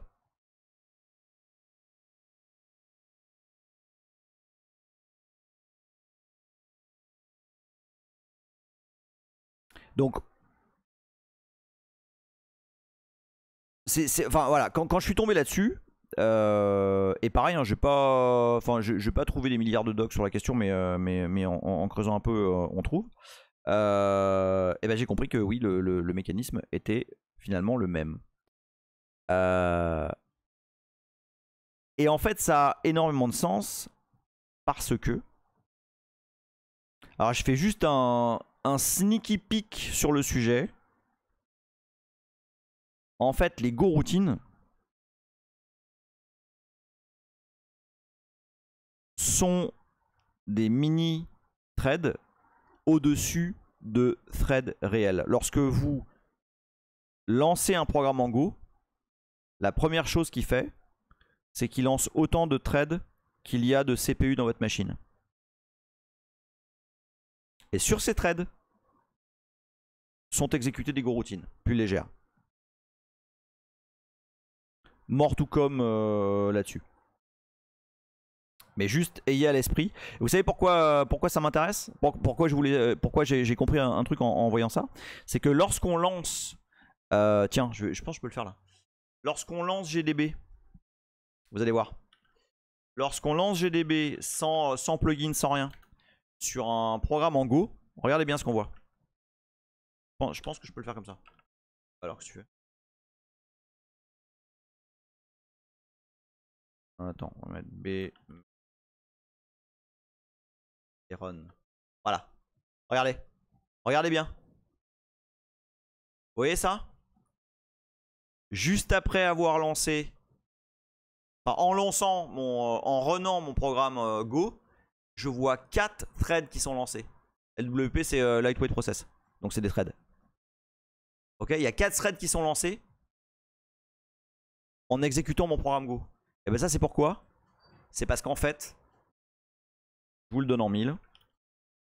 Même d'ailleurs, attends. LSCPU. J'ai 4 corps. Et c'est ce que fait Go lorsque tu lances n'importe lequel des programmes le plus basique possible. Il va lancer autant de threads que tu as de CPU. Et sur ces threads vont être lancés des go routines. Et main est une go routine. Vous savez le problème que j'ai, c'est que à la base, je voulais faire un go from... Vraiment pour... À la base, c'était pour apprendre le langage, tu vois.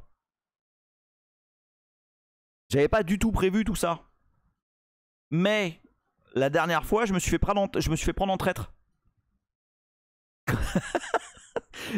Léa qui dit à la base, on devait juste faire un cours sur le C. Non mais ouais, alors c'est vrai. Mais c'était un peu prémédité. Là, non. J'avais pas prémédité le truc. Si je m'étais pas... si j'avais pas vu là que... bah oui. Mais si j'avais pas vu là que ma variable... elle était pas à l'endroit où elle devait être... J'aurais jamais dérivé. Mako dit... Il est vraiment axé multithread, multiprocesseur et par l'ISM à fond tout le temps. Oui, absolument. Et ça fait que, enfin, en termes de... Alors attention, hein, c'est... dans toutes les doc Go, ça dit bien... Quand il fait le main, donne-moi le main. Toutes les doc Go disent bien de faire la différence entre le parallélisme et... ah putain, il y a carrément...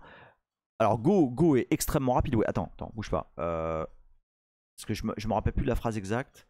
C'est Golang parallélisme versus Concurrency, voilà, concurrency. Voilà, c'est tout à fait différent. Go fait de la concurrency, c'est-à-dire qu'il fait arriver un truc dès que possible. Ça, on va faire des trucs rigolos avec ça. Je vous promets, on va faire des trucs rigolos avec ça. On va utiliser des go routines. Ah putain, on me fait chier là parce que du coup j'ai envie de le faire là. Mais non, mais ouais, mais après parce qu'on peut pas partir en seul. On sait même pas, on sait à peine faire une boucle les gars. On va pas faire des go routines putain. Je vous ai pas encore parlé des slides, je vous ai pas encore parlé. On sait rien. On sait rien, puis on est là en train de regarder comment fonctionne la location mémoire. Azel qui dit go gadget routine. Bah oui, carrément. Ouais. Dreamy Pocket, Dreamy Prockets, pardon, qui dit t'inquiète, une go routine c'est basically une boucle. Ouais, alors vite fait. Hein. 20 000 c'est comme ça. Mako qui dit oui, c'est concurrent plus que parallèle. Même si j'ai encore un peu de mal à comprendre. Parallélisme. Du parallélisme, t'as des tâches qui vont s'exécuter littéralement en parallèle. Ok, vraiment en parallèle. De la concurrency, c'est advienne que pourra, le premier arrivé, premier servi. Rolling Phoenix qui dit mais du coup les go routines on peut en écrire nous-mêmes ou c'est uniquement interne à Go. En fait t'écris une go routine, c'est un... Putain vous faites chier, hein. Vous voulez vraiment que je le fasse hein. Mais non parce que si je fais ça après une go routine c'est un truc, enfin vous appelez une fonction et vous la préfixez par Go. Bon allez vous faites chier, je vais le faire. Ok, donc là, je sais pas, je vais faire une fonction add. Pardon. On va dire A, c'est un int. Et puis ça va retourner. D'ailleurs, ça va retourner rien du tout. Ça va faire. Qu'est-ce que je vais lui faire faire? Tiens, je vais lui faire print de A. Voilà, un truc tout bidon. Voilà, et donc, nanana, puis là, je vais appeler. Tiens, je vais dire que A, c'est ça vaut 2. Et là, je vais faire go add de A. Voilà, ça, c'est une go routine. C'est aussi simple que ça. Tu mets go devant la variable, devant la fonction que tu vas appeler, et c'est une go routine. Donc pour ceux qui n'ont pas vu les épisodes précédents, ça ici, en fait c'est un shortcut. Ça veut dire que je déclare une variable A qui est très probablement du type int, et je mets 2 dedans.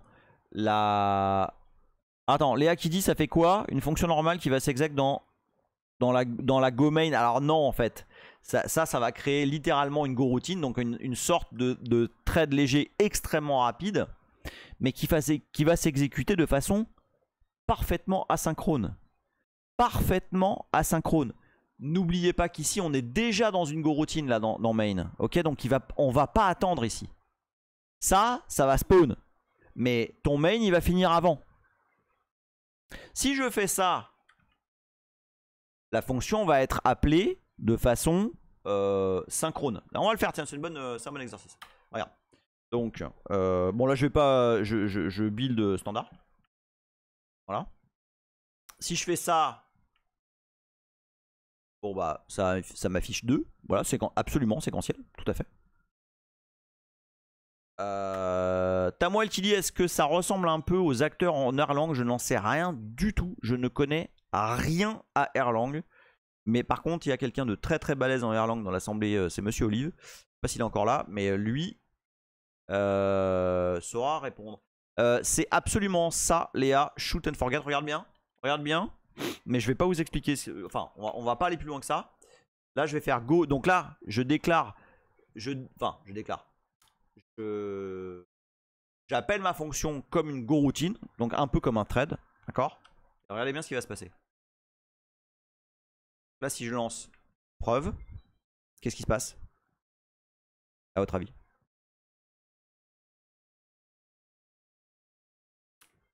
Qu'est-ce qui va se passer? J'avais absolument pas prévu de parler de goroutine. Hein. Exactement, Léa. Hop. Rien. Il se passe rien. Salut Lundor. Enfin, il se passe rien rien que je ne puisse voir.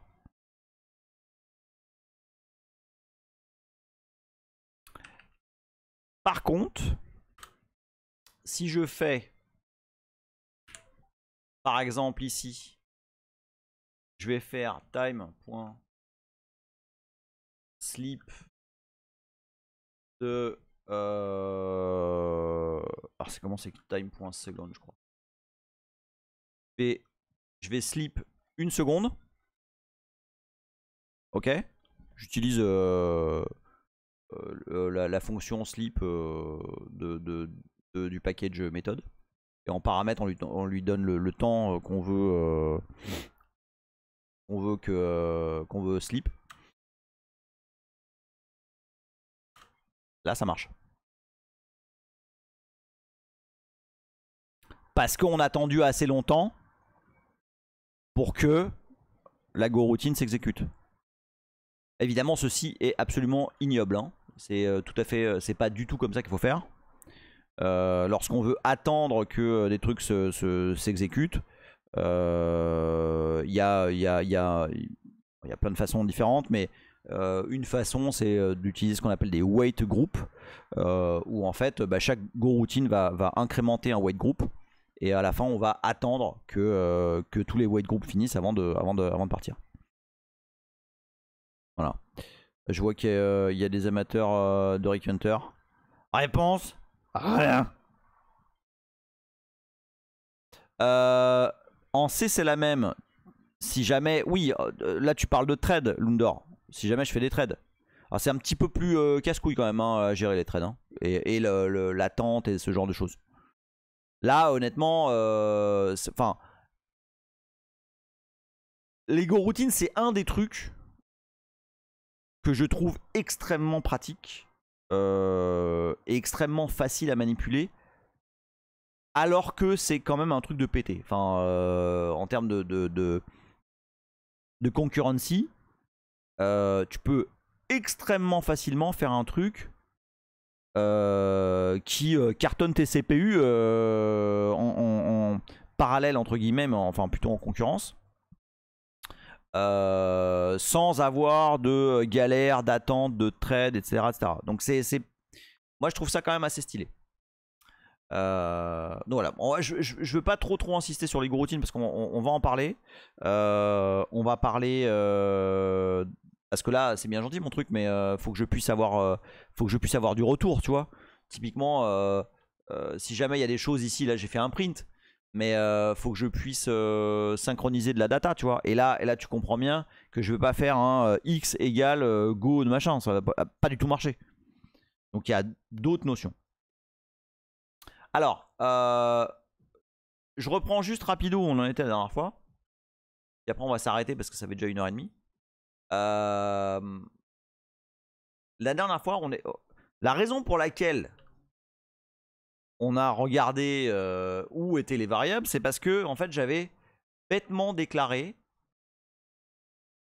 un tableau. Hein, j'avais fait ar égale alors je me souviens plus. Ah oui, c'est ça. J'avais fait genre j'avais fait deux int et puis j'avais mis 0,1. Voilà. Okay, là, en fait, là, tu déclares un tableau. Alors, ce qui est un peu chiant, parce que ce qui me perturbe un peu, c'est que c'est l'inverse du C. D'ailleurs, attends, c'est absolument pas comme ça qu'il faut faire. Faut mettre. Si, ça marche ça. Non, ça marche ça. Non, c'est comme ça, pardon. Voilà, là il est pas content parce que j'utilise pas AR. Donc là tu déclares une variable qui est un tableau de 2 entiers et je l'initialise à la volée. Ok. Donc là par exemple si je fais os.exit de R de 0. Hein. Yield. Okay. Ah oui, non, c'est. Ah oui. Okay.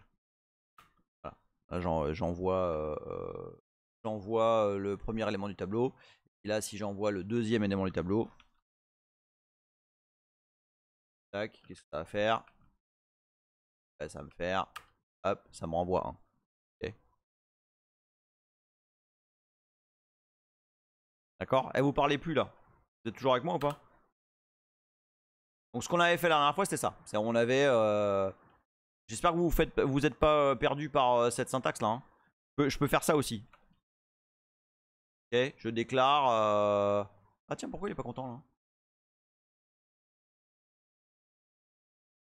Expected expression. Pourquoi il est pas content? 21. Ah oui, non. Ok, oui, non. Parce que oui, voilà, c'est parce que j'affecte rien donc. Voilà, donc là je déclare un tableau de 2 entiers. C'est comme ça qu'on déclare des trucs, en gros. Ouais, si je veux déclarer, je sais pas, un string, tu vois, vide, je vais faire s string comme ça. Ok. Si je veux déclarer, là il est pas content juste parce que je l'utilise pas. Tu vois, declared but not used. Alors, non, Lundor, quand tu fais un tableau, tu es obligé de lui fournir la taille. C'est une excellente question. En fait, ici, je déclare un tableau, un arrêt, on appelle ça un arrêt. Et quand tu déclares un arrêt, tu donnes une taille. Mais, en fait, en Go, on n'utilise pratiquement jamais des arrêts. Si, ouais, quand tu es certain de la taille de ton truc, quoi. En fait, ouais, c'est exactement ce que dit McCall. Si tu fais un tableau, il faut la taille. Mais en fait, en Go, on utilise plutôt un truc qui s'appelle un slice. Là, un slice, ça n'a pas de taille. Mais parce que c'est pas vraiment un tableau. C'est un truc dynamique.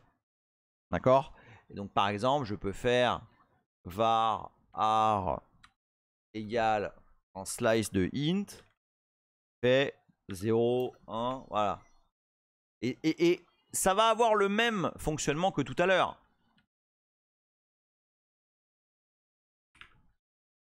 Ça va avoir exactement le même fonctionnement que tout à l'heure. Tac, voilà, c'est pareil. Mais la structure de données qui est affectée à cette variable-là n'a rien à voir.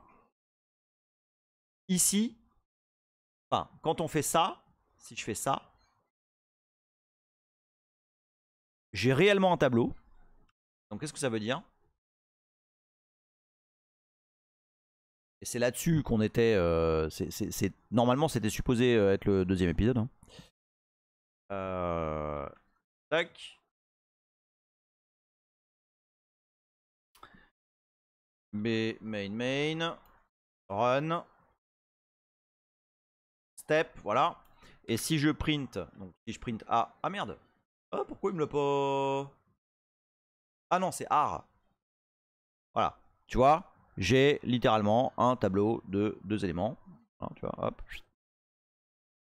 0 et 1. Et si je print et de AR, j'ai bien une adresse. Et c'est là où la dernière fois on a fait ah oui, donc une adresse qui est forcément sur la stack. Ho ho ho, regardez si je fais x info, hop voilà, ah bah merde, on n'est pas sur la stack. Et là c'est parti, drift de 2 heures pour comprendre pourquoi on n'est pas sur la stack. Sauf que maintenant on sait que voilà, si je fais print $2, oui, $2sp, et bien on est effectivement à la stack, sauf que c'est une stack qui est mappée. Voilà. Bon. Et donc voilà, donc là effectivement on a deux variables, oui c'est ça, deux variables qui sont contiguës, qui forment un tableau. D'accord? Maintenant, on va prendre le même code. On va faire ça. On crée un slice. Tac. 3 weeks later. On y retourne. Et main. Run. Step. Print R. Avec c'est pas tout à fait pareil. Ok. Si je fais print et de R. Bah, qu'est-ce que c'est? En fait, la semaine, il y a 2 semaines, l'épisode s'appelait le premier mensonge. J'avais pas prévu que le premier mensonge ce soit le mensonge qu'on a vu. En fait, c'était celui-là. En fait, si je fais... En fait, art, on a l'impression que c'est un tableau. On a l'impression que c'est un tableau de trucs contigus. Mais en fait, c'est pas un tableau. En fait, c'est une structure. Je viens de faire tab. Combien de personnes sont tombées de leur chaise? Parce que moi, j'ai tombé de ma chaise quand je l'ai fait la première fois.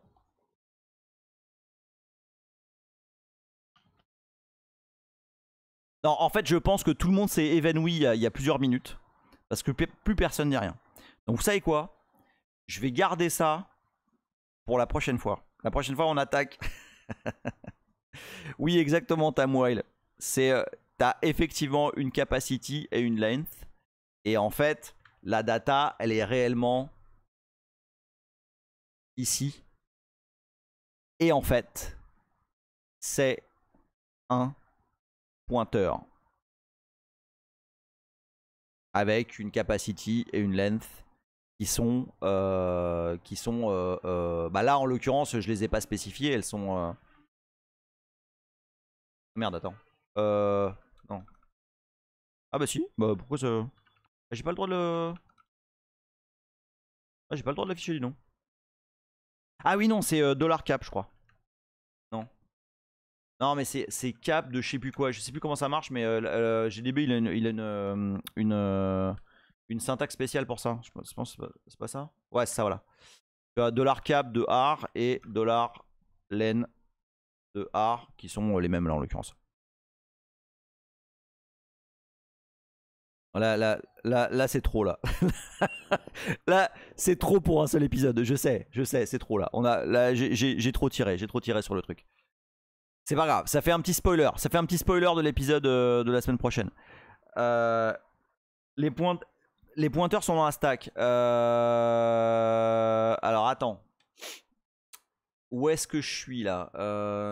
Tac, fais voir. Où est-ce qu'on est là? Mais après, stack, bah, ils sont mappés.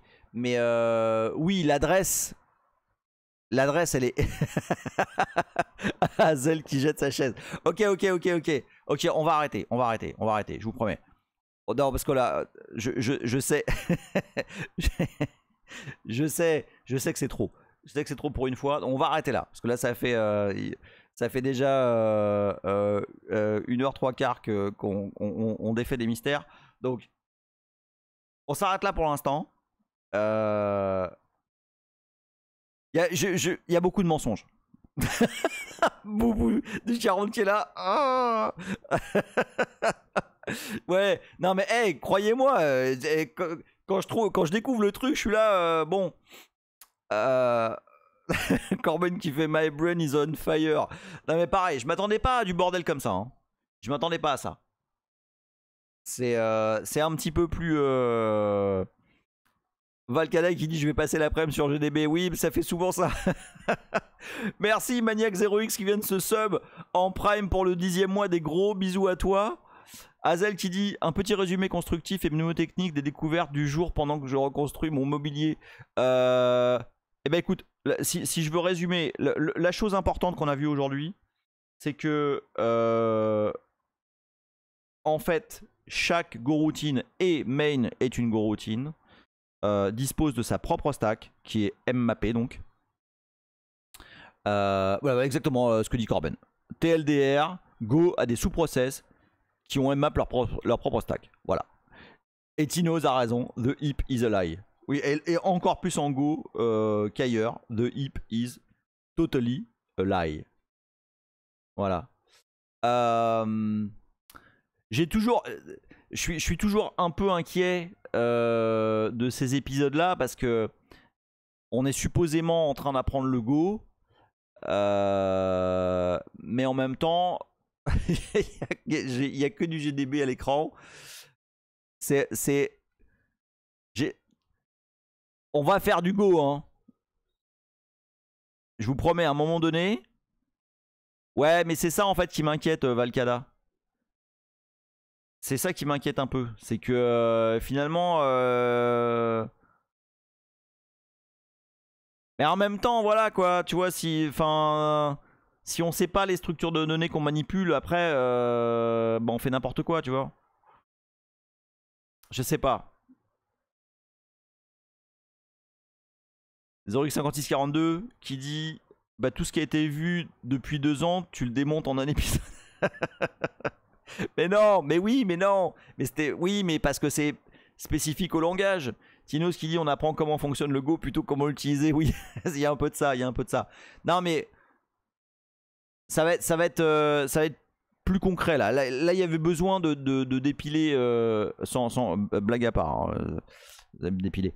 J'avais besoin de rendre concret, rendre concrètes les structures de données, quoi, qu'on voit de quoi il s'agit. McCall qui dit quand on voit déjà la gestion entre guillemets basique des variables entre guillemets simples dans la entre guillemets stack, c'est chaud. Oui, mais après on va l'utiliser comme ça, quoi. On va plus se poser des questions, tu vois. On saura qu'en fait tout ça est un gigantesque mensonge. On le saura, on se fera des clins d'œil entre nous, tu vois. Bon, voilà. Lundor qui dit quand tu déclares quelque chose non fixe, en gros, ça les rend dynamiques. Je pense que ta phrase est correcte.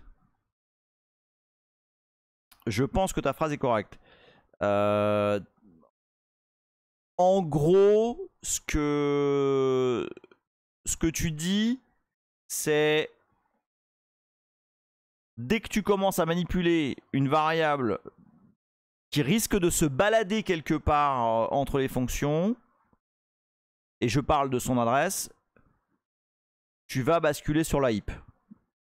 Mais gardez à l'esprit que la heap is a lie et qu'en réalité c'est des adresses MMAP, quoi. Voilà. Bon, allez. Je vais vous laisser vous mettre la tête dans des glaçons.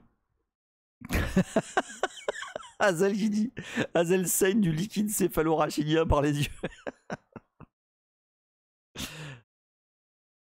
Macaulay fait c'est comme les grosses équations de rancune, tu les vois une fois, tu sais d'où ça vient, après tu utilises le résultat. Exactement, non mais exactement. Ah, voilà, on souffre un peu au début là pour comprendre ce que c'est. Et puis voilà, bah, après on le saura, on se fera des clins d'œil et tout. Elle est toujours là, Fixou, ou pas? Parce que on va le raider quand même. Normalement, Fixou il stream là, juste après moi là.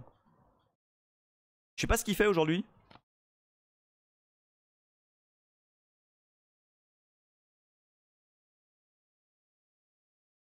Et puis un bon jean et un oubli, t'as raison Corben. Putain, moi j'attends un message de mon locataire là, j'attends qu'il me file les clés là. Bon, il m'a dit ce soir, mais ce soir c'est très large, tu vois. Bon allez, je vais raider Fixou. Normalement il stream dans 10 minutes. Donc ça vous laisse le temps d'aller faire un pipi, de vous servir vos apéros respectifs et le mien. Et puis on va voir ce qu'il fait, ok? Bon, je vous fais des gros bisous. Rendez-vous mardi prochain. Ouais, mardi prochain. Je vous confirme. Parce que, en fait, comme il y a les histoires de déménagement et tout, mardi, il y a moyen que ce soit un peu le merdier. Mais je devrais pouvoir être là. Je vous confirme ça. Allez, je vous fais des gros bisous. J'aurai de l'ami Fixou. Et puis, normalement, on se voit mardi. Mais je vous tiens au jus de si ça peut avoir lieu ou pas, ok? Allez. Red, Fixou, Lab. Et c'est y part. Ciao, bonne fin d'après-midi à vous. Bon dimanche, bon week-end. Des gros bisous, merci d'avoir été là. Ciao!